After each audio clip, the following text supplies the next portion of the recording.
Good evening and welcome to the Kick Off second episode. Joining us tonight, I'm your host, Dean Holsworth, bringing you all the views and news from Bundaberg and the Wide Bay area on Rugby League. Co-host tonight is Stephen Plath. Welcome, hey, Stephen. Good to see you again. Thanks for having me. And welcoming our special guest, Paul Wessel. Good evening, from Across the Waves Tigers, who's had his haircut specially to come on here tonight. Great to see you, Paul. Been a few years since I was your manager of the under-10s Across the Wave Tigers in Bundaberg, about 1991. What did you do from there? Well, I was tied up in lifesaving, and it was about 8-9 years ago. Yeah. I could see Across the Waves weren't going that well, and got asked to come back, and the rest is history. So I've been back involved with the club for probably about 8 years, and enjoying it at the moment. Yeah. So, and we're starting to kick a few goals. The club's going well. We've got plenty of players registered this year. Yep. We've formed an old boys association, a formal association, which trying to get some old boys back interested in the club. We've got a strong committee of 11 people this year, so it's going from strength to strength. It's all looking good. I've driven past a couple of times on training nights, and there's always plenty of numbers there. Yeah.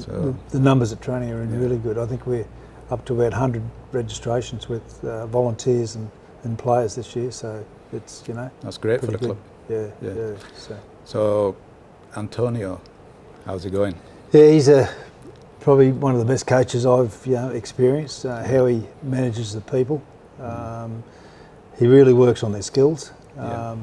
Doesn't overtrain the boys, brings them to their peak. And like last year, I think we were a little bit unfortunate, particularly they were, their family with their father passing away, and that had an effect on the football club, because we all felt for Antonio. But look, he's a great coach, and we've been competitive side, ever since we've had him on board. That's good. And juniors? Yeah, they're a strong body, great committee. They've got teams in all grades. Also, the sports club's a great club to be involved with. We've got great facilities, great dressing sheds, and there's plans to spend more money up there to make it a better facility going forward. Yeah, I think the Waves there, going to the club perspective, they've got still a lot more room down the back there of the playing facilities at the moment. They own right to the road, is that right? Yeah. So they got miles of room to expand. I think way back in the day when they actually took ownership of the club, and didn't owe any money, and that, it's good to see that clubs are now thrown back into the sporting organisations and all the sub clubs. So once that happened, it's really gone head up at the Waves. They particularly do it well, because they not only support rugby league, soccer, cricket are very strong. Yeah, fishing club and everything. They've got just about everything you can think of. I The think there's about bowls. 17, 18 sports. It's really good stuff. Yeah. They do well for the community. Yeah. That's good. The sports club have got affiliated with the Dolphins. Are there any benefits to you to the club for that? Well, he's an old Tigers boy. I played football with him. Danny Blair. Danny Blair, yeah. So, look, it's great to see the NRL clubs are finally realising they've got to get out and get into the country areas. Look, we haven't had a great deal to do with them yet, mainly because we've been involved with the Bulldogs. Yeah. We've helped them along, and I've been involved a little bit with getting the game to Bundaberg with Andrew. So that's been a great experience, and they've been good for our club. They've supplied us with speakers at luncheons and what have you, Yeah. So probably to answer your question, we're more involved with the Bulldogs, and I'd like to see the Bulldogs stay here. Yeah. They've been involved with charities around Bundaberg.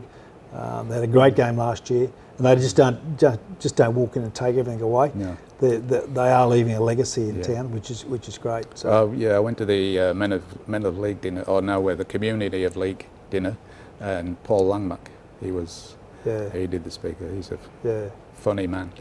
So anyway, we're looking forward to their trip up again this year. Okay. So, when it comes to the Dolphins thing, I think the more clubs that are involved in our area, the better.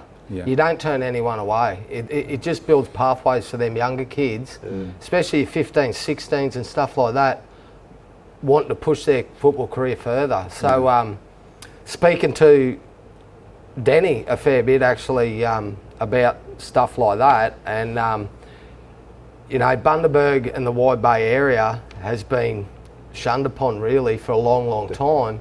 However, we've still got great footballers that have come out of this area, like your Kafusi boys, Cohen Hess, and players like that who are going on to play for Australian Origin. You know, I say we open the door to whoever wants to come here, but the Bulldogs, by putting that initiative forward to actually getting the games of football here, NRL games of football here, when you saw it last year, anyone at the ground, they were hanging out of the rafters. It was unbelievable to see. Well, this year they play the Dolphins, so it's going to be well, there you go. Great How good. game. Yeah. Well, the Dolphins are great too for the town. Oh, Wayne Bennett's been here, run training programs.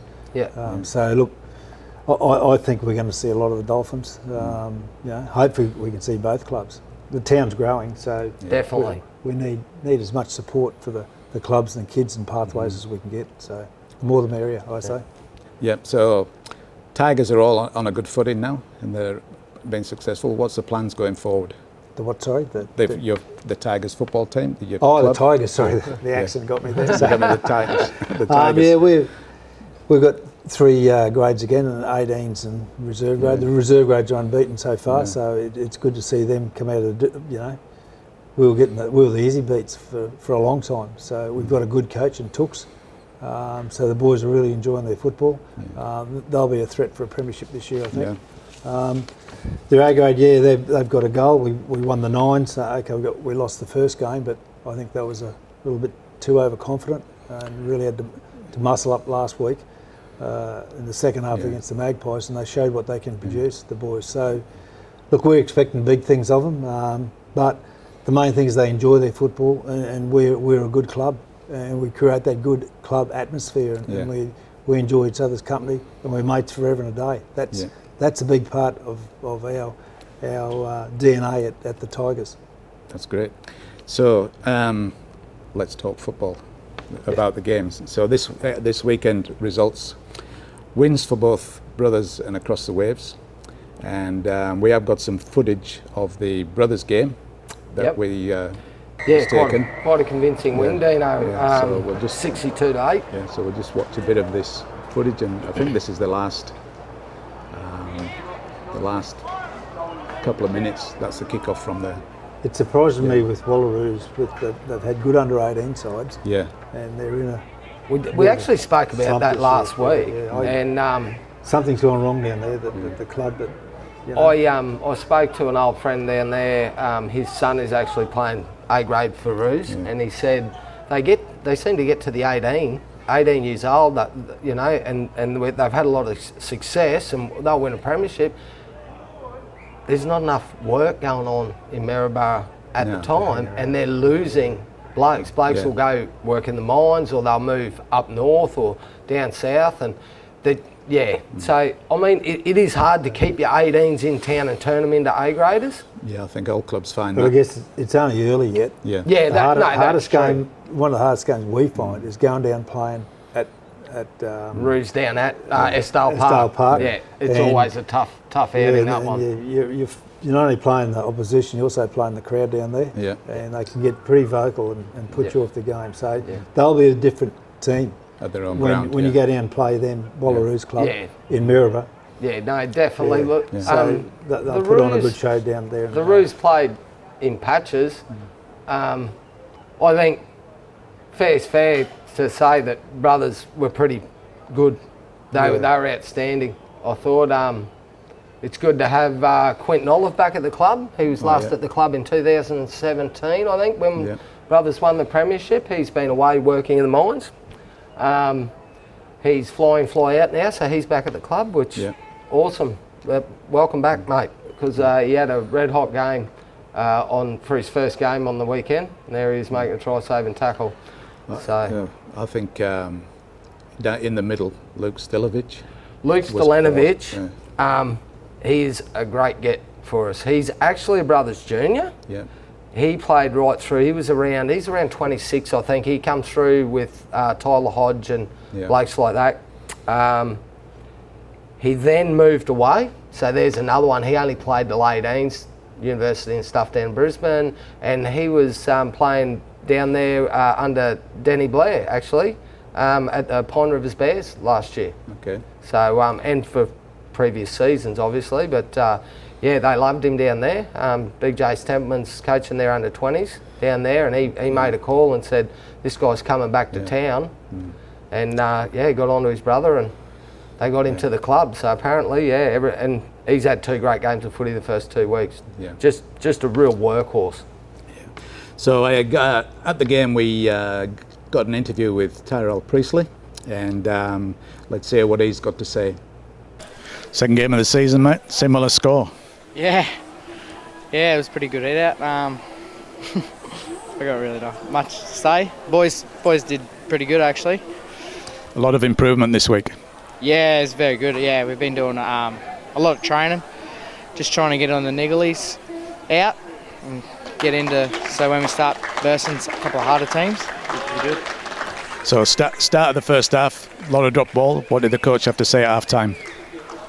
He just said just get back in there and just play the game, go out and play hard, and should be able to get through the dropping the ball and all that. Yeah. So things to work on at training this week? Yeah, we'll get there, get to training. I think it's Easter, isn't it? Yeah. So, what do we think of those comments? Yeah, I mean, look, brothers, they were very good. They looked very slick. The back line moved well. The left edge, especially with Matty Craven back at the club now. So Craven and from Matty Craven out to Quentin Olive, very dangerous. And Benai Cambenai there on the wing. So I can see a lot of points maybe coming down that edge. Who do you play next? I believe they play West, I think, in the next round. So that'll be a good hit out for them. Really need to tighten up in the middle. Physical side this year. Yeah, So they'll test the brothers boys out. So Absolutely. Yeah, it'll be real attrition in the middle there, and still lacking a few forwards. They might be able to get on. West might be able to get on top of brothers, especially early, just with their brute size. Any injuries from that game? Taylor Barrett had another outstanding game of the weekend, but he has done something to his knee again, coming off the old injury. He'll be in for scans, I think, on Thursday. So just waiting to hear back of what his results are there and come up with a plan for him moving forward. But apart from that, nothing more than a few bumps and bruises. Yeah, out of the camp. So from the Wallaroo side, we caught up with Jackson Gorge, see what he has to say on their performance. Second game of the season, a bit tough again today. Yeah, no, we just didn't come out of the box very well. The boys gave it a crack, but yeah, they just got over the top of us at the end there. So yeah. 2 losers, but you just don't go away. You just keep coming and coming. Yeah, we'll run back into training again this week and sort it out and watch back over on the video again. But yeah, it's a tough loss for the boys today. Half time, what did the coach have to say to you? Oh, just a little bit of effort and intensity on the ball. Just get up onto it and go for it. But yeah, just sitting back too much. Things to work on for next week? Yeah, pushing up on the ball, getting up there again, and then that's it. Best play for your side, who's your opinion? Oh, best player, probably give it a 90. 90 did well, yeah. He come over, did good tackles there out there, and so yeah, played well.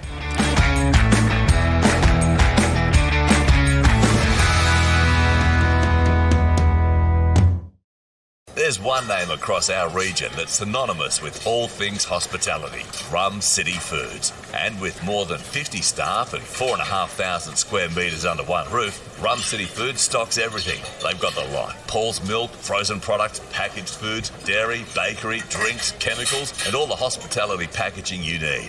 Rum City Foods are a proud member of Countrywide Australasia. Find them at rumcityfoods.com.au or at their massive new premises on Commercial Street, Bundaberg.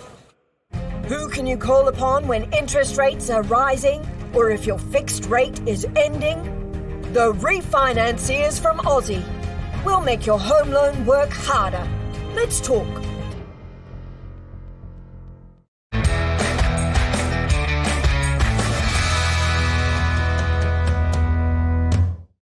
Maurice Blair didn't come out at half time, did he? No, he didn't. Yeah, look, they had a tough night at the office, but as you said, back to training, try and work on stuff, you know. Defensively, I mean, it's going to be, you can see a bit of a divide there. Yeah. You know, just in talent and age and experience, I think.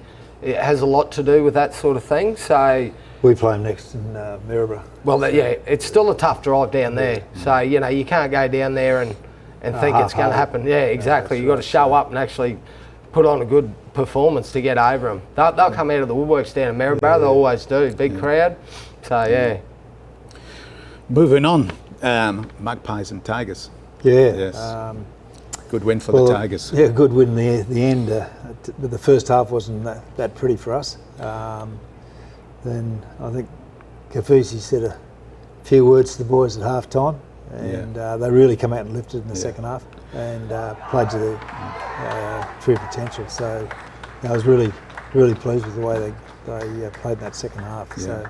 So In the first half, I thought East were pretty dominant in that first half, but they just couldn't get over the line for the scrambling defence and a few drop balls on that side, and you sort of out of fence is pretty good, but mistake rates in the first half was killing us. And we then gave too many penalties away. in the second half, you certainly got a score against Well, a run there's of a few play. Positional changes too, and we didn't have the two Morn boys. Actually, I was looking for them too. Yeah, they weren't in the side. So there's a couple of very experienced footballers that you miss. Yeah. I thought, look, that first half, I thought it was a bit unlucky. There's a few penalties there that I didn't see much in, but there was a bit of drop ball, and I think just they're bigger Fijian players running through the middle. They were getting out quick and whatever, but I don't think East actually showed too much in the way of structured attack, but they were lucky. Size, you know, the first try there with the big front rower, probably 130 kilos, is sort of picked out one smaller guy in the line, and he was just a bit lucky, basically. We lack a bit of size in the forwards, but you got to make up for that with aggression, and the smaller blokes have got to just work that little bit harder. Exactly. And they'll do it. Our guys do. They did it in the second half. Yeah, but coming into that second half, I don't know what Foo said to him, but mate, she turned around. It was. You got they them were up really and going. good. Young Grillsy was impressive for me in the second half. He just led them around the park, got to those edges, and the football.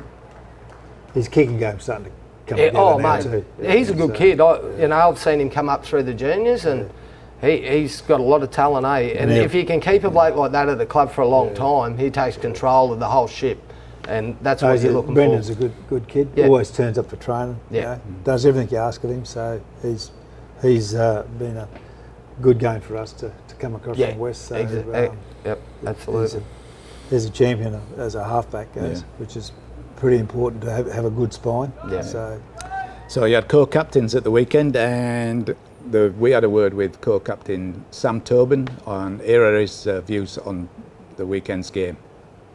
Yeah, no, it was really good. Last week we didn't complete well enough to get the win, so it was good tonight for us to really push harder and complete a lot more sets, and it showed tonight that once we did that, we were able to keep ourselves in the game and get the win. They seem to be on top for most of the first half, but to come out in the second half, you got on top of them. Fitness-wise, do you think that's what played a big part? Oh, I think that, but along with just our attitude in the first half, we weren't winning enough tackles and letting them get the ascendancy coming out of their own end. So I think in the second half, we had a bit of a chat at half time, and we come out and really improved on that contact and winning those tackles. So it definitely helped in the second half. So what was the talk from the coach? What was the plan for the second half?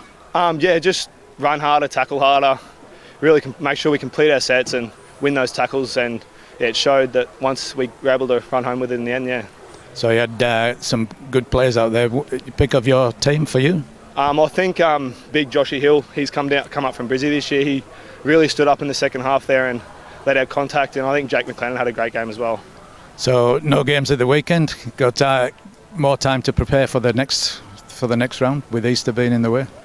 Yeah, no, Easter will be really good for us. I know there'll be a few sore bodies after tonight because it was a pretty tough game, so it'll be good to have the week off and yeah, look forward to having a bit of time off and getting ready for that game after Easter. Speaks well, the young lad. Yeah, he summed it up pretty well there. Yeah. Josh had a great game, Yeah. and our Brad Clark, the 5'8", he's starting to really, come of age as a 5'8", so they're...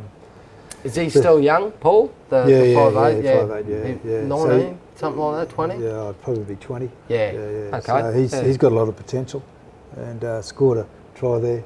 Yeah. Took the line on. Yeah, no, that looked really it's good. great to see a 5'8". Yeah, you've got to have a good passing game, but you also got to take the line on again. Took the line on and scores. So that gives everyone a lot of confidence, particularly the outside backs and the forwards, to see your 5'8" can break through and score a try. So, but going back to Josh, and also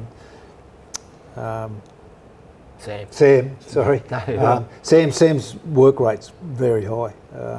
Does a hell of a lot of work. So probably is he playing in the centres? Did he play in hooker? Oh, he might have moved him around a bit. Okay. He had the 9 on. Coming through, he was an outside back winger. Yeah, started winger. Yeah. And moved him into hooker. Because he played A grade at a young age too, 17. I think he played a grand final in 2019 actually. Yeah. He played 18s and the A grade grand final. But his work rate's very high. Yeah, tackle. I'd like to see his tackle count, and he's really come of age. He's captain on the side of the weekend. So, very good player. So we're really lucky to have the young blokes, and hopefully they've got a fair few years left in them that are coming on. So. Well, they're just starting to hit their straps. They're just starting to become first graders, really. 20, 22. Well, what I'd like to see, and Kafus and Simo are probably the same, is competition for spots. Yeah. And it's great having a reserve grade side that's winning games. And eventually they'll put those reserve graders are going to put pressure on their A graders. So you won't want to go out and have a second grade game, or else that's where you'll you'll be find back yourself. playing reserve grade. That's how football clubs should work. If you've got the numbers and you've got blokes playing better than you, well, you've got to go out and perform, don't you? Nothing worse than hurt your ego when you're an A grade player and you're back playing reserve grade. So. Absolutely. But that's sport, and that's hopefully we can develop that in our club going forward. Excellent. Well, that's covered all the football. West? Yes. Wests. We've got nothing on the Harvey Bay West game. We've got the score, but I rang Simon Cross today, and he said that Harvey Bay would seem to be down a few numbers from the week before, and he was more impressed the fact that his reserve grade went down and won against a full team of this season. The West reserve grade side won. Yes. So they won. He was more impressed with that. But he said it was just one of those games where everything just went their way. The bounce of the ball. Harvey Bay's just going through an unfortunate situation. You see it a lot. Clubs will win a premiership. And the next year they'll come last. But they'll bounce back. Most definitely. The same thing. They went through that after, I think they won in 2016. And with Ty Ingebrigtsen was coaching. He left, went up north to take a coaching job up there, and all of a sudden they're stuck with 18-year-old kids. And it's been till last season to get them into a position where those young fellas have now come through and become proper first graders. They've been together for a long time, and they won the comp last year. But it's just a shame that they all move on. I don't know why, but we've got a few playing. There's a few of their A grades from last year playing up here in Bundy this year. I understand there's a few over at East. There's one at Brothers, I think. His younger brother actually. But as I said, they'll bounce back. They mightn't have that good of a year this year, but it's always been a hard road to go. I believe that win against them down there. So, absolutely. But I believe they've got a solid 18 side coming through this year too.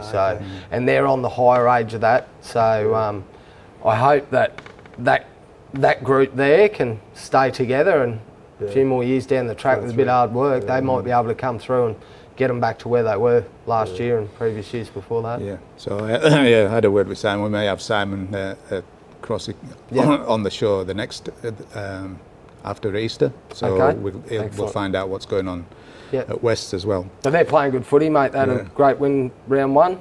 Another big win there in round two. So win, they're moving along. The West boys. They're moving along good. They're very physical in the middle, side. So you're going to have to muscle up if you want to be best. So if you're only small in the middle, they just get bullied by them. Yeah. Fellas. Oh, they've got some good talent in the halfback and the centres. There's some good talent. Yeah, they got some quality. That's for sure. I think all the Bundy teams this year are pretty good sides. Yeah. And I think the standard of football this year, what I've seen so far, it's gone up. Oh, definitely, from quicker. the Bundaberg sides, for sure. Definitely quicker. So, I've noticed that just in the first few rounds. But when it comes to the away teams, that I don't know why they're not keeping up with the pack, but it's gonna. The 4 Bundy teams this year, I think, have all got a chance to win the comp. They're that tight, and it's good to see. Like, I know for a fact, brothers, good numbers at training. I've heard out of East, good numbers at training. West are training hard. Like, that's what we need in this town is a competition. I said it last week.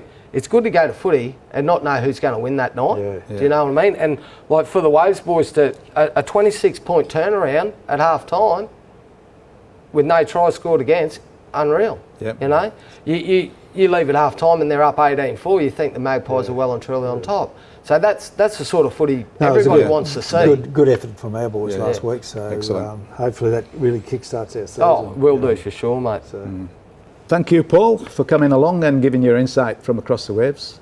Before we cut to a break, I'd just like to mention our partners on the back there and thank them for the support. So if anybody else out there is wanting to get their name up on the backboard, just give us a call.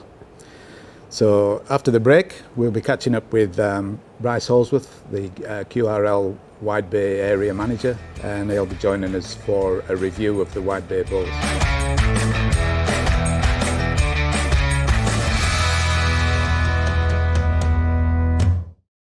Tackle Vans are your family-owned caravanning experts with the entire range of new age caravans on display. Touring, family, on-road, off-road, campers and toy haulers. Tackle Vans have them all, along with a massive range of quality used vans. Plus a huge parts and accessories showroom stocking everything you need. Tackle Vans workshop staff are all fully qualified tradesmen handling any job, big or small. So when you're ready to explore Australia, see Dale and the team and start your journey with Tackle Vans to Calvin Street, Bundaberg.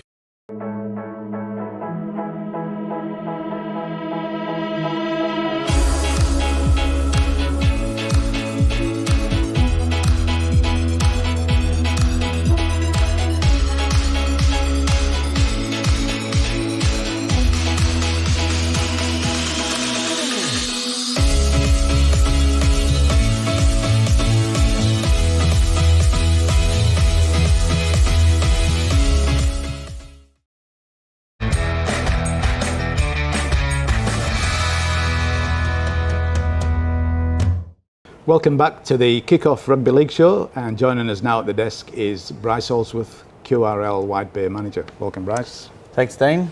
Thanks, Plaffy. Good to see you, Brycey. Thank you. Yeah. What's happening in job, and now the season's kicked off? What's happening now? So my focus is at the moment looking for grants and assisting clubs. Currently working on our infrastructure plan, which the QRL released not long ago. Esdale Park's earmarked for that, so we're currently trying to do a bit of an upgrade down there to bring the facilities up to standard. It's been around for a while, Esdale, so I heard the boys talking about it before, that it's a bit of a road trip to go down there and win, so we're hoping that a little bit of TLC will bring it back up and generate a bigger crowd and just have those up-to-date facilities, toilets and things like that. Would dressing sheds be one of the things, mate, Brycey? dressing sheds probably one of our key things down there to make them compliant with not just the male game, but there's a lot of female games going on now with the schools and stuff like that, and they're not compliant at the moment, so we're just working on getting a master plan in place to look at where we can how we can reshuffle and restructure Esdale Park, and we've got a bit of support down there from their local MP, Bruce Saunders, so the QRL have got some infrastructure money to put towards it as well, so hopefully in the next year or so we can start looking at some new grandstands. But first off is the dressing shed. So there hasn't been too much change there since. No, it's since we were playing. Since I was playing, anyway. It's not getting any better. So we've identified that that's probably one of our priority areas. Harvey Bay having that new facility. Yep. But it's not sort of rugby league orientated, so the Seagulls still have their park, and Maryborough is the standalone sort of rugby league town outside of Maryborough, so they need somewhere to play, and they do have a lot of school footy and rep footy played there, so we need to get those facilities up and running. So other than that, mate, season's kicked off, so we've just put the MRC, the match review committee together, and we've had a couple of those over the last 2 weeks, so we have a wide bay match review now that focuses, we're trying to be a bit more consistent throughout the 6 leagues that we look after, and with an old, we've got a current police officer that's running that for us out at South Burnett, Dave Tierney, and he's doing a really good job. So the last couple of MRC, match review charges have been pretty fair, and a new structure to the match review, so everyone seems to be... Just touching on that new structure, Brycey, can you sort of explain that maybe a little bit? I believe that it's come in line with the QRL, and it's a statewide change to how it all works? Yeah, so the statewide competition sort of took a similar approach to the NRL clubs, or the NRL. So they've sort of modified it for the statewide comps, and now the community rugby league's taken the same approach. So monetary fines are sort of warnings and things like that. So we've just tailored it to community rugby league. There used to be a point system where you'd get a certain amount of points for charges, and then they'd accumulate, and there was a percentage... Carryover points and stuff like that, that could hurt someone later. Yeah, they'd accumulate through the year, and there was a percentage if you were, sort of a repeat offender would get a 20% loading or a 50% loading, depending on what the charge was.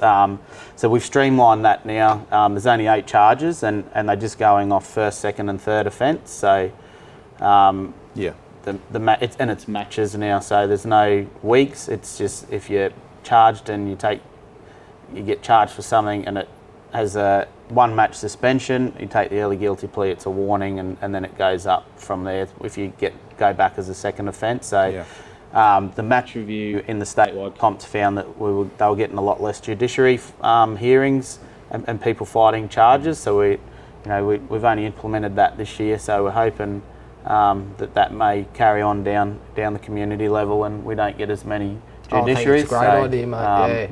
Everyone so far's, like, I wouldn't say they're happy, but they've taken the early guilty pleas because they know how many weeks they're going to, or how many matches they're going to miss, and that's what it is. It's just like you get 2 matches or 1 match. So we've tried to simplify it for everyone involved. Now, just not to interrupt. So last week I got chipped a bit on the show about my nice white shirt, button-up shirt. So I've dressed down this week, and I show up, and our host Dean's put the tie on. Yeah, I'll see. Jacket and tie. I see that. Story behind the tie. There's a thing.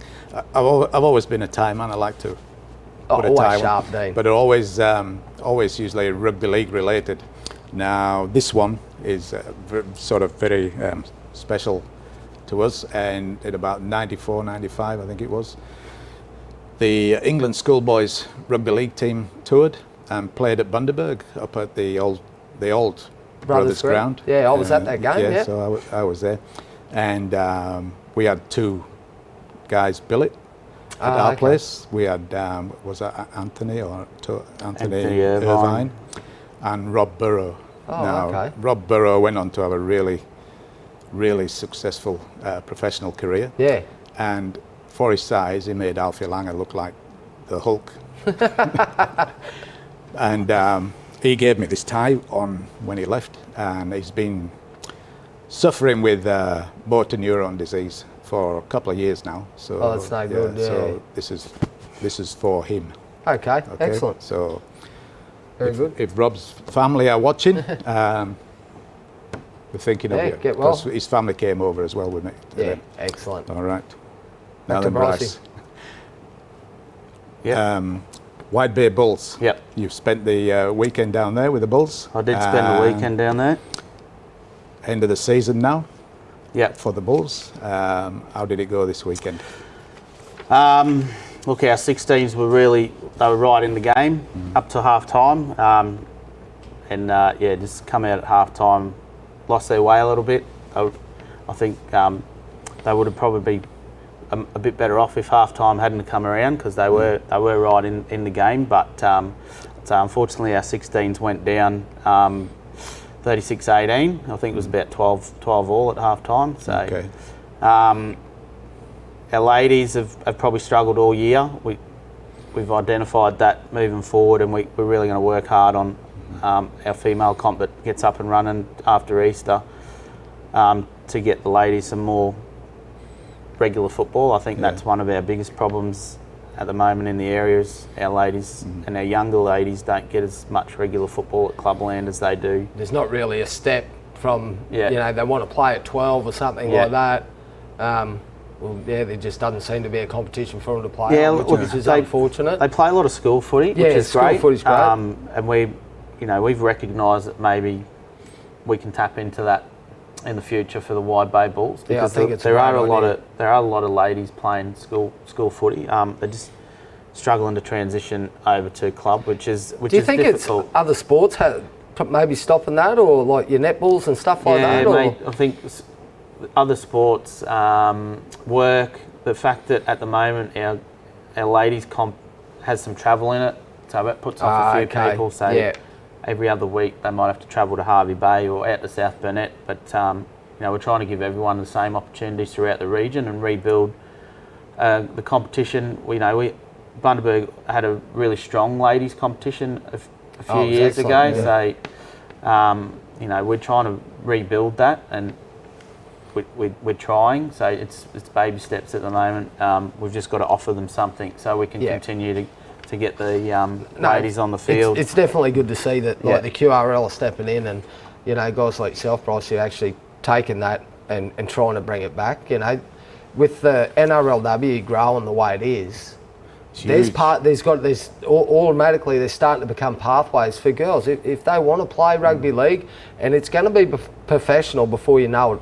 It will happen. Yeah, they're coming into it. Partly professional. So if there's young girls in our region that want to be able to do that, they shouldn't have to leave our region to pursue something. We're trying to implement that pathway too. So our girls, if we can get this competition up and running for the ladies, that they beside the rep footy they can have at school, the Wide Bay Bulls do an under-17 regional, or participate in the regional carnival, which. Those girls are up for selection in the Queensland Country team, which is picked by Tani Norris and the Performance and Pathways team, and then the 19 Wide Bay Bulls. So I've got a really good relationship with the coach from the BMD Capras team. So she's always ringing me in the off season, asking if there's any ladies that might be capable of going up, doing a bit of a train and trial and whatnot. So, after the 19 Wide Bay Bulls, there's an opportunity for a few ladies to go up and do some training with the Capras and have a look at that BMD pathway. Yeah, so, excellent. That's really good. Just got to try and keep them in the region. And as you pointed out, it's really hard at that age when they're going to university and they're going away for work and whatever, and just starting their careers pathways, as well. Yep. So. I think we had a young lady that could have played for us this year. She made the Queensland Rubies side or Sapphires team last year, but she'd moved away this year for uni, so she was a big loss for us. But we're trying to get that pathway there. And then the 18s moving on with the Auswide Bank Malmaninga Cup. Probably one of the best games I've seen them play all season, to be honest. They really competed. They've competed probably week in, week out, but they really stuck it to Ipswich, who, they're going through to the final series this week. So, and to lose by 1 point, I've seen a few heads drop straight down, but was was a really, really good quality match. I've just seen that score here now, and I watched that game. I watched the game against Sunny Coast last week. I thought they were very unlucky to lose that game. They were. Showed some really good stuff, but made a few bad errors at bad times. But expecting what I'd been told about size-wise and just maturity and the way that Ipswich go about their footy, that scoreline shocks me. So hats off to the boys, to go that close to a metropolitan team like that, mate.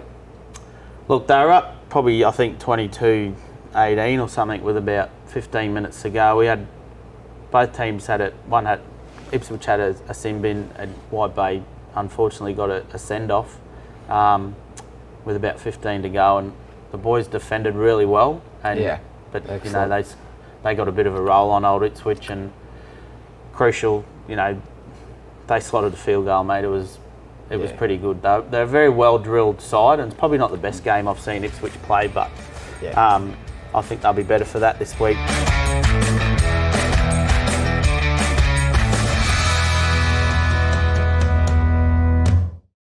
There's one name across our region that's synonymous with all things hospitality, Rum City Foods. And with more than 50 staff and 4,500 square metres under one roof, Rum City Foods stocks everything. They've got the lot. Paul's Milk, frozen products, packaged foods, dairy, bakery, drinks, chemicals, and all the hospitality packaging you need. Rum City Foods are a proud member of Countrywide Australasia. Find them at rumcityfoods.com.au or at their massive new premises on Commercial Street, Bundaberg.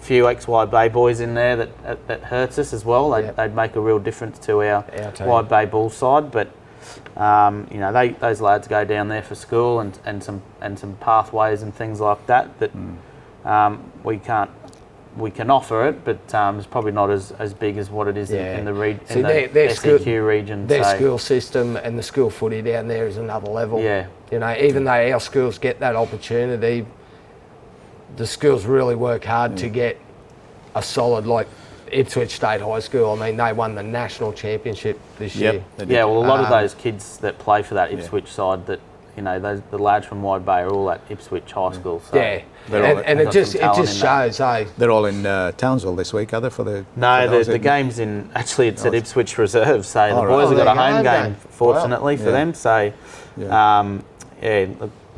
like I said, a couple of Wide Bay boys, it hurts us, but couldn't be any more proud of the boys. And so we a couple of weeks off. I saw you had Chris on the show last week, so Chris and I will put our heads together and try and create a, you know. I was going to ask about that, Chris, and you've sort of like set up the Wide Bay as its own club, and how does that sit with the QRL? Yeah, so. I played a role in creating the Wide Bay Bulls as a club. So, you know, we tried to identify a few people around town that had some experience with statewide competitions, clubs, and, you know, a lot of people to ask, but a lot of people are already tied up with local clubs around the region. So, and they were happy to do that. So I bumped into Chris and we were just having a chat. So Chris was keen to jump on board as the chairman, and we went through the process like that. So at the moment we've got our junior chairs that are on as delegates or independents at the moment. But we're seeking independent panellists that specialise in business, I suppose. We need to run it as a business, and we need to run the Wide Bay Bulls as a club. Yes, it looks after the whole region, but we need to know, the Wide Bay Bulls is bringing those regions together, and we need to make sure that that's what we're representing, and we're running the club as for the best of the Wide Bay Bulls and the regions that are involved. So QRL have been very supportive. I've leaned on a lot of people through the statewide competitions management team to help us get up and running. Our performance and pathways manager Brett Jones has been a big help. They we had John Dixon come in, ex-Redcliffe coach. He came in as a coaching director to assist some coach development and try and get the kids performing to a higher standard and ensure that we're all training hard and we're getting stronger and faster and fitter. And he's been really good for the program. And that, you know, the QRL offered him as part of, you know, to help us with probably the only club at the moment that's not attached to a statewide competitions team, and we still rely heavily on our volunteers. And there's a lot that goes into the three teams and the 6-week program.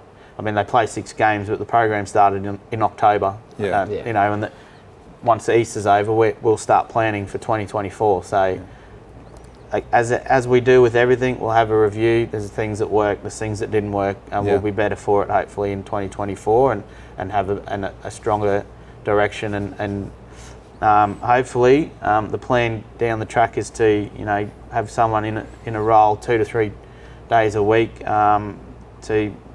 to be a wide bay ball, say CEO or ops manager that will, you know, that can take some pressure off the volunteers that are, you know, working full time and trying to.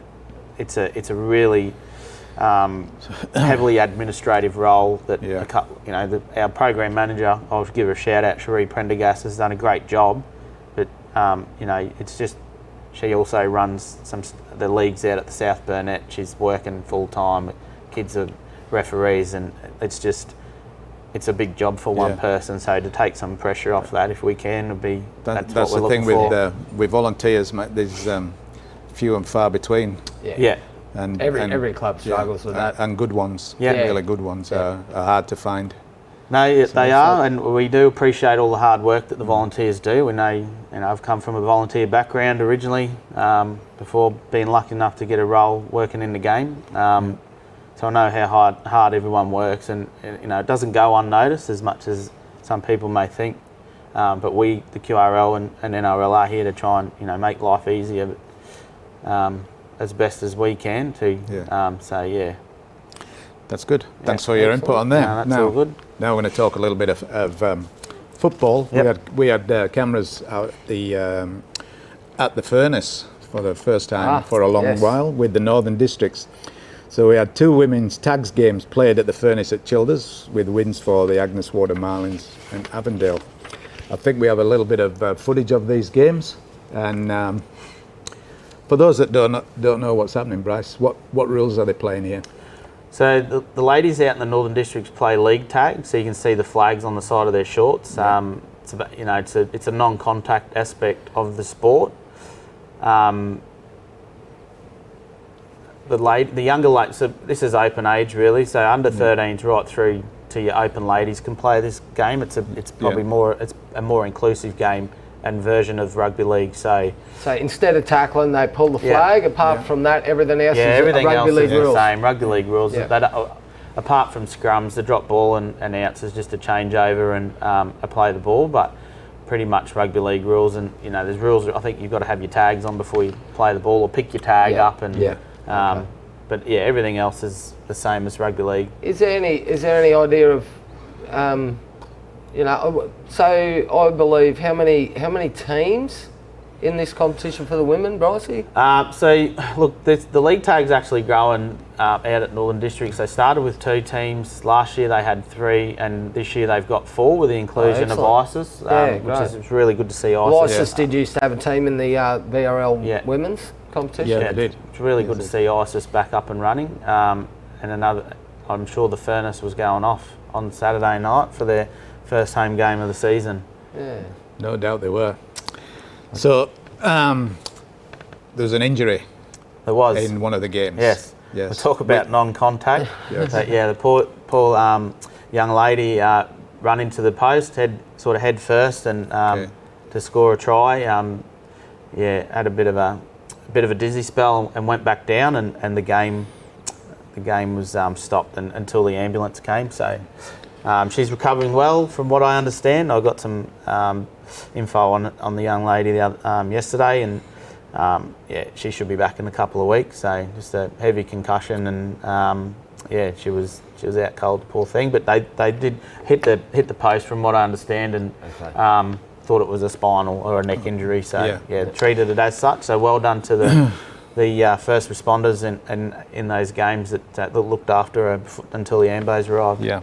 So with that injury, it cancelled out a game against Gingin Hawks and the South Killarney Sharks. It did. So from what I understand, that'll be they'll split the points. Yeah, they'll split the points. They'll get a point each, and they're both happy to take the 0-0 draw.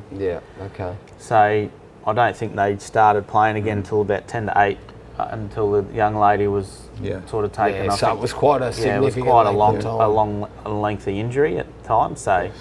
Both teams were happy to take the 0 point and a point each as premiership points. So all these girls look to be really enjoying what they're doing. I believe there's a couple of brothers players in the Gingin side, Brycey. Jude Bust is in Jude there. Bust, she's in 7 there. A lot of the ex-players are playing the league tag. The ladies seem to really enjoy it. So, and again, it's a non-contact version. Is there any idea of turning it into a proper competition? Or do you think we'd lose too many players I don't that think way? out in the Northern Districts they're real interested in changing it to league, which is why we're trying to offer it in a separate competition, so they can make the choice. But excellent. They do get quite a few younger ladies. I know the Agnes team has got a handful of 13, 14-year-olds playing for it. So it's really a game, mother and daughter can play, mother, sister, that's really you know good. what I mean? So instead of just going and sitting at footy and watching Dad play, you can get involved, have a run around. Run a touch and a league tag. And there's Sarah Schiffke, that used to play for Brothers as well, and ISIS. So a lot of the, as you said, a lot of the ISIS ladies tackle team are playing league tag, so it's really good for them. Yeah, getting them back involved. Well, they're really community sort of atmosphere. Always was. When they were in the BRL playing in the full competition, the women and the men. Yeah. So no, it's good. It's good to have them back, I think. So the Devils back at the furnace. It must have gone wild down there. The Devils are back. No, it's great to see ISIS back. So we have a bit of footage of that as well. Yeah, of that game. That's got that game. So I did a little bit of homework on this game today. There's Royce Blair with a solid tackle. So I spoke to Royce this afternoon just to get some info. I wasn't able to go up to the game, Dino.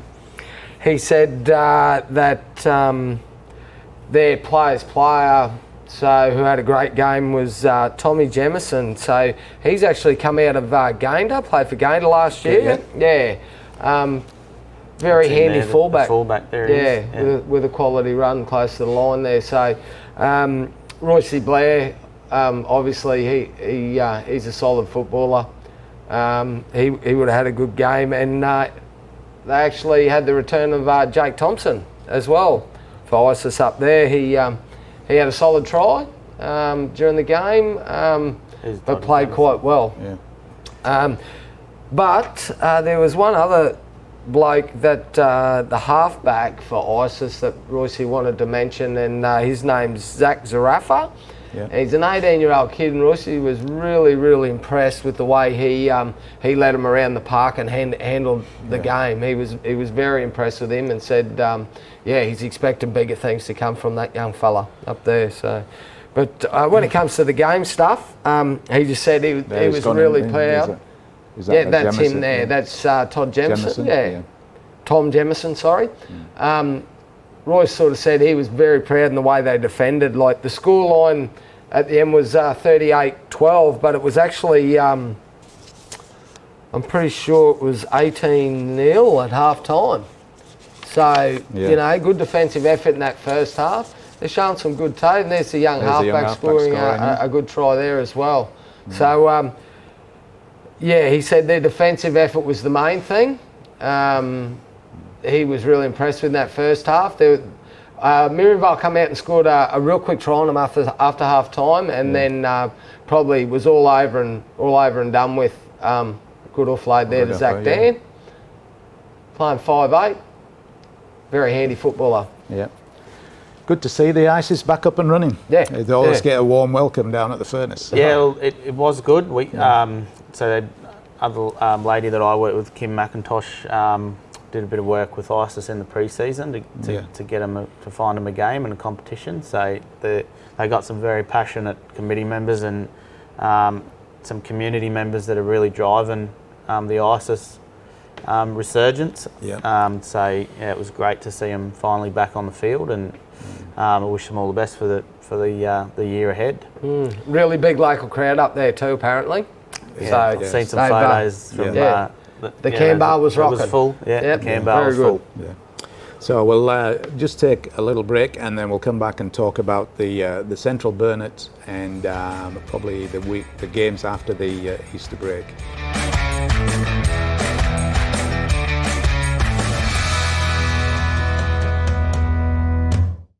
Who can you call upon when interest rates are rising or if your fixed rate is ending? The refinanciers from Aussie. We'll make your home loan work harder. Let's talk. See Tacklevan's, your family-owned caravanning experts for the popular New Age caravan range. Walkinshaw designed and engineered for superior strength and reliability. Start your adventures today with a New Age caravan from Dale and the team at Tacklevan's to Calvin Street, Bundaberg.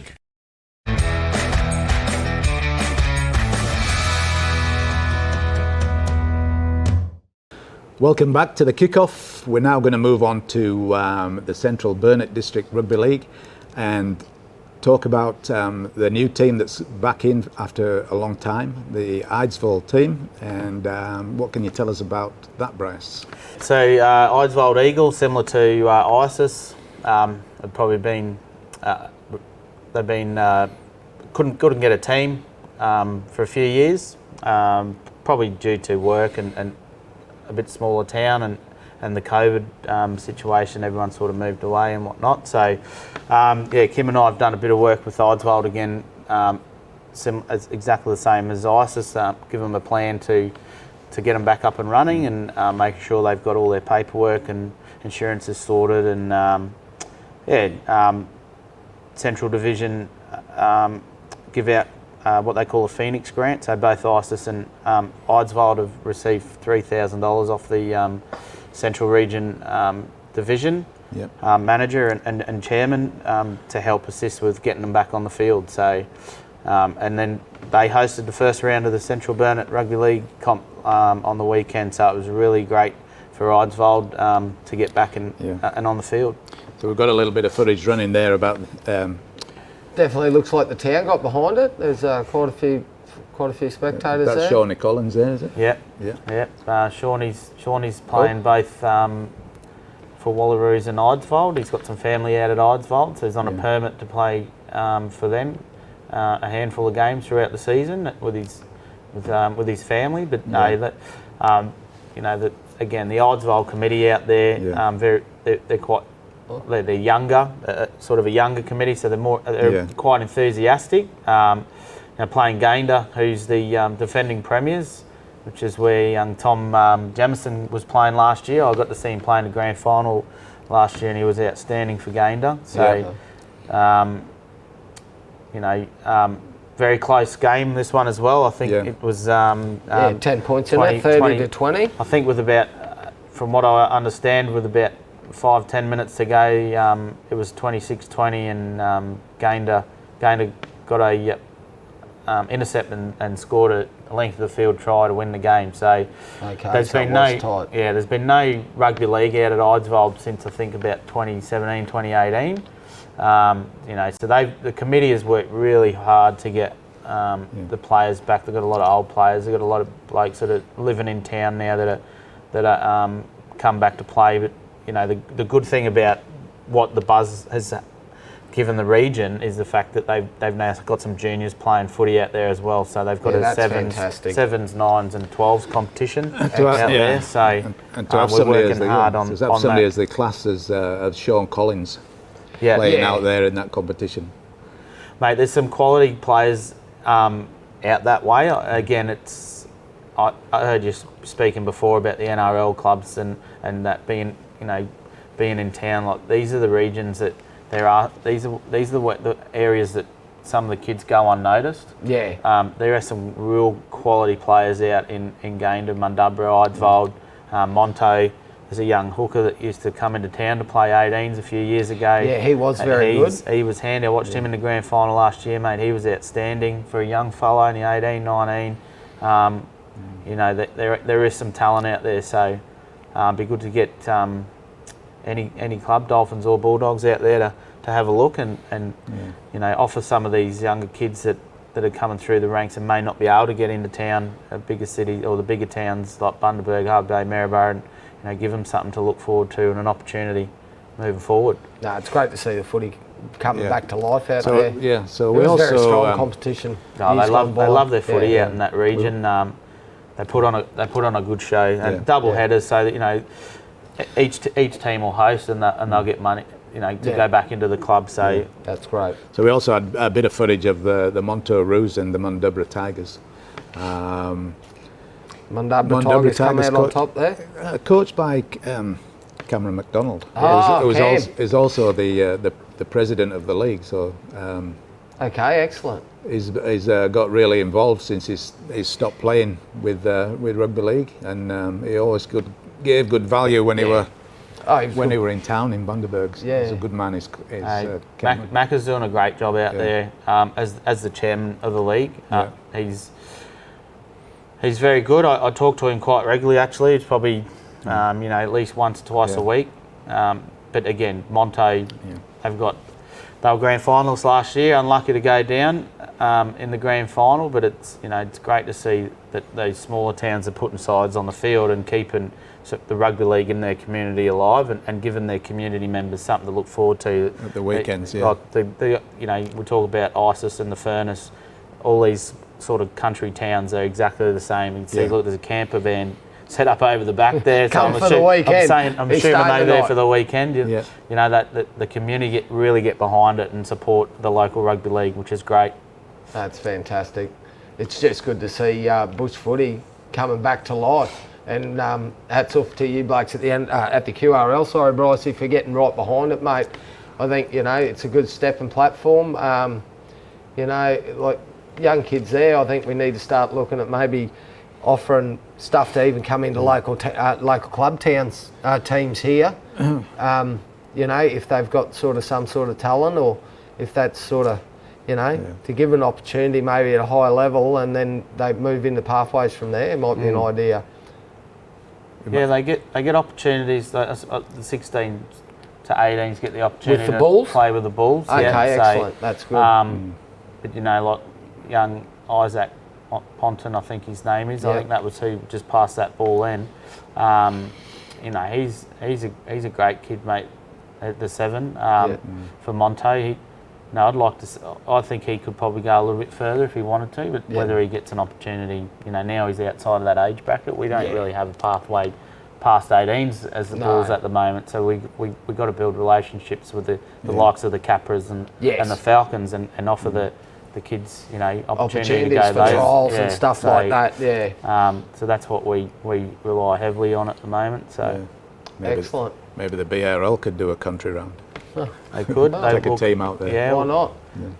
The QRL take a game. They do a week called Country Week, where all the small towns get to host a Q Cup, Host Plus Cup, game. Yeah.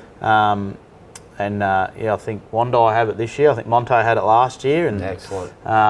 So the Falcons would go out there. Would they be the closest? I can't remember who went out there, but last year in Monto, I think it was Falcons and Capras, and it absolutely bucketed down rain the night before. I did see some vision of that. That was a bit. We all thought the game was a go ahead, but they had the pumps out and they pumped the water off, and the few lead-up games they had prior to it, they just canned it and played the big game. The Host Plus Cup game went ahead, so they give those opportunities. There's a statewide Host Plus Cup game happening in Maryborough. I think Wynnum Manly are playing, might be the PNG Hunters actually, the day before the NRL game. So it'll be a big weekend of footy in the region in that July weekend. So wonderful. Excellent. So there was a bit of a write-up here about the game. Same thing, games are 2 halves, and But they said the second game was a really blood and thunder type game. It's like the bringing on the heavy vehicles, the tanks running through, and they said they really enjoyed their afternoon of football out there. Excellent. There should be a lot more of this. There's a few scorers in here. Shawnee Collins managed to get one over for Eidsvold, and there's a Jesse George down there. I don't know if he's any related to Gaetano or I'm not sure. Something in there. But Liam Kenny's, the Kenny boys out at that come out of Gayndah. That you see, those lads all went to they went to St Brendan's, and they're back home working out there and giving back to their local club, and they're quality players. Kenny's sort of a lot of Kenny's in Gayndah, so I know their mother. She's always had a lot to do with the White Bay Bulls as a few years ago as the coordinator. So those lads can really play some footy. I think one's a half and one's a front row, so you can get two different brothers. But they love their footy out there, and it's great to see Eidsvold and just that competition still going. It was looked a bit hairy at the start. The 3-team comp was it's a struggle and a bit boring for those clubs on the bye every other week. So it's really great to see Eidsvold in to make that 4th team, and hopefully we can grow from there. Excellent. So that's good. Hopefully they get to watch this program and see themselves running around and some of the games that are on there. No, absolutely. It puts a bit of exposure out there for them, Dean. I think they get forgotten a bit out there, to be honest. So for all the stuff that does go on with this Host Plus Cup games and stuff like that, and then shows like we're doing here, and all the people who are out west in the communities can jump on and watch the show and get results, even if they can't get to the games and stuff like that. Or, country footy sort of gets forgotten about sometimes, but deep down, that's the grassroots. That's where the game starts, and it means a lot to the people who live out in those areas. That it does. Yep, it does. Right. I'll just say one thing probably that we are short of over the entire region and sort of statewide in community is referees. Our referee ranks are really struggling across the board. So we're here to promote participation and expansion in competitions, but we can't do that without referees. So I know our local Sugar Coast Referees Association look after the juniors in Bundaberg and Harvey Bay, as well as the seniors in Bundy, Northern Districts, the league tag. We're about to kick off our female comp. They're going to be really stretched thin over the next few months. So, anyone keen on getting in and learning a bit about footy and wants to referee and help out? You get paid to do it on the weekend. Well, there you go, nice little hobby. Good little hobby. I've put my name down to do a few celebrity appearances on the touchline for some A-grade games. And, I can't wait to see that, Dino. That will be quality. How's your ankle going to hold up, mate? I'll put the big brace on it again, mate. Should be right. When I coached mini mod, we had to refer. Rob Alexander took us all through a referee's course, and we all had to coach our game and then referee at least two games. Well, see, it's not a bad idea. And then all of a sudden, they went away from that and just set up their own referees thing. But surely, there'll be a way to. We need, but there's a lot of people that sort of leave the game, I suppose, once they've finished playing. Like, it'd be really good to see a few of those ladies and blokes, just even if they want to do a line, they don't have to be out in the middle, but it just eases the pressure off the guys that are running the middle every week in, week out. Some of those blokes do 2 or 3 games a day, or over a day, or maybe 4 or 5 over a weekend, because they're doing so many different leagues. We just don't. They just don't have the volunteer or the referee base to cover it all. Is there much involved, Brycey, in like becoming a referee? Like, no, look, you do a bit of an online course where they just pretty much go through the rules and some signals and things like that, and then our referee development officer will come out and watch you do it.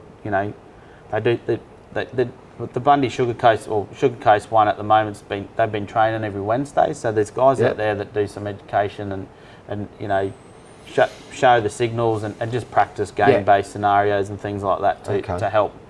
They're really trying hard to educate themselves this year, get a lot fitter, and you know just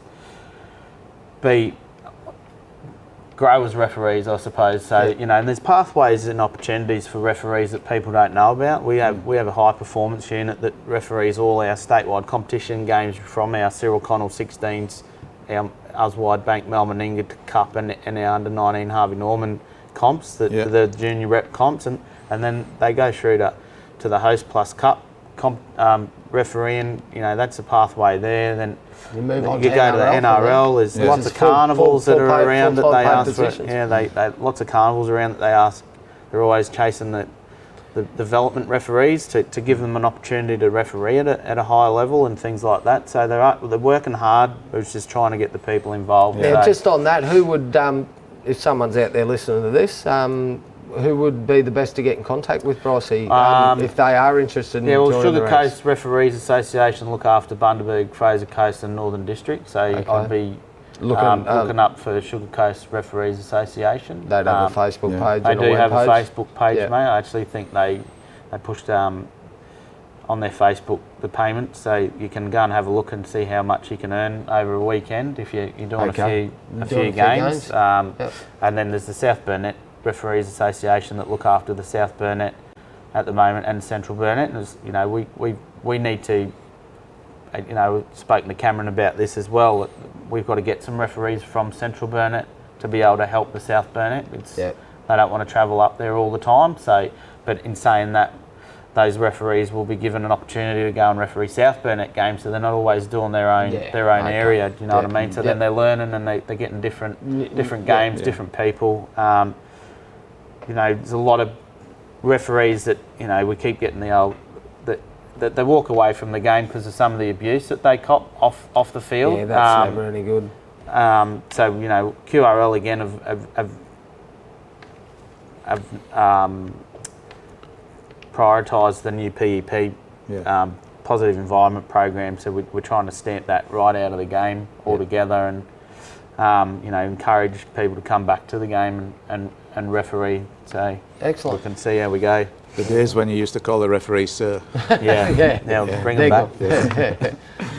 So that's covered a lot more than we started off with the Northern Central Burnett. Then we did the referees.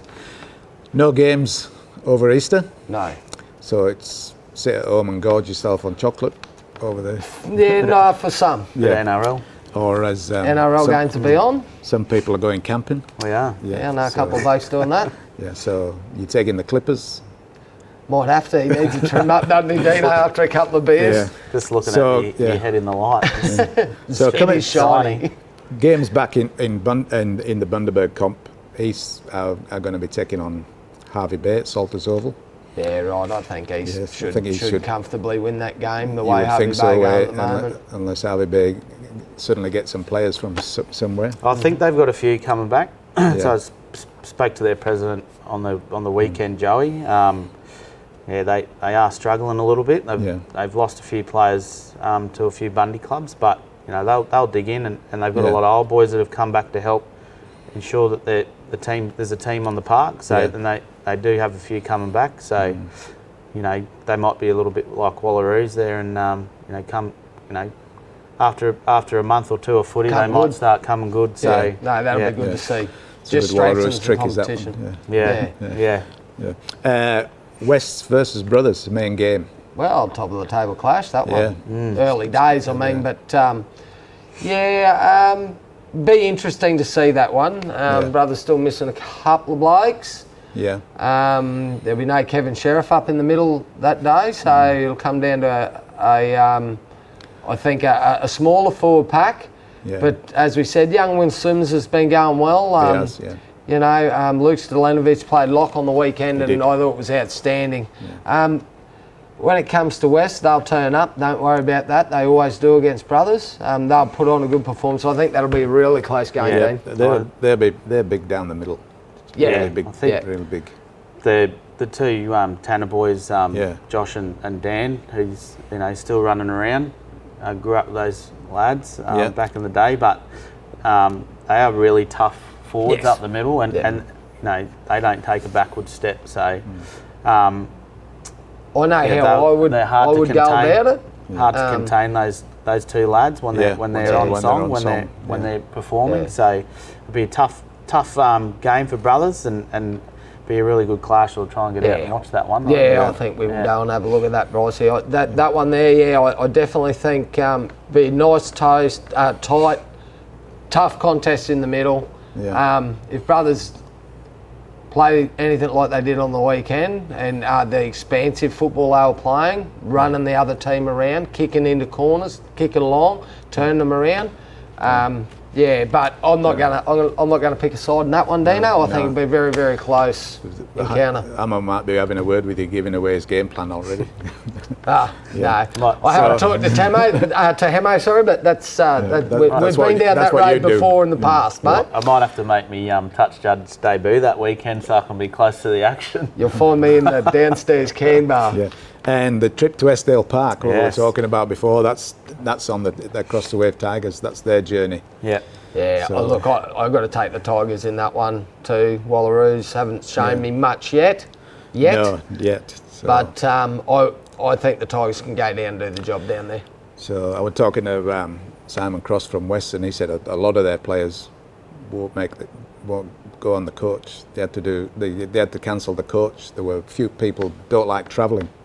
Oh, okay, right. But if you haven't done a coach trip away, and you haven't played footy, are you they're the best ones. Are you really a footballer? Yeah, I agree. So you lads there that don't want to travel, get yourself on the bus, help your teams out, times. and they're good fun. They're good times. Okay. That's where you build your team morale.